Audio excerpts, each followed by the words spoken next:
Sa mga aspiring virtual assistant na wala pang remote work experience pero may skills na, this video is for you.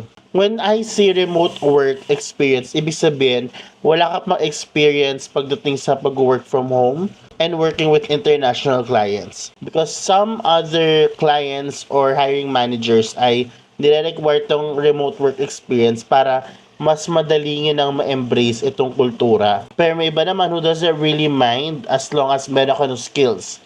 Okay? So, magkaiba yon. Usually naman, ang trabaho natin ay clustered into three, di ba? May admin, may social media and creatives, and meron tayong customer service. Itong mga admin na to, madali lang tong aralin, mga mi. Madali lang tong aralin kasi you can do it on your own.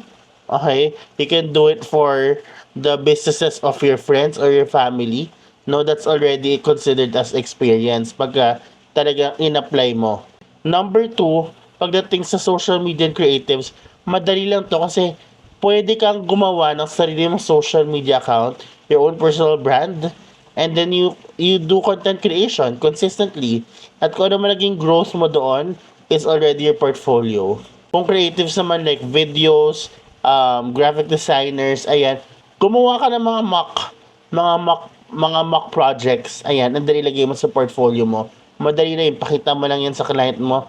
Pak, madali ka na makakuha ng client yan this 2026. Pagdating naman sa customer service, ito usually chat or call support yan. So, as long as meron ka ng experience sa call center, walang problema. Okay?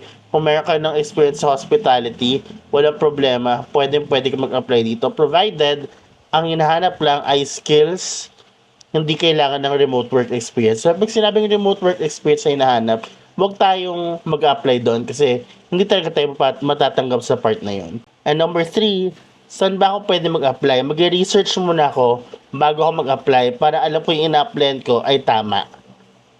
Yung pang entry level, yung hindi kailangan ng remote work experience pero skills, pwede na. So that's how you go about it, no? Huwag kang pasa na ng pasa tapos masasaktan ka. Nag-apply ako sa napakarami, walang tumanggap sa akin. Kasi pasa ka na ng pasa. And very important when you apply, okay, customize that application, no?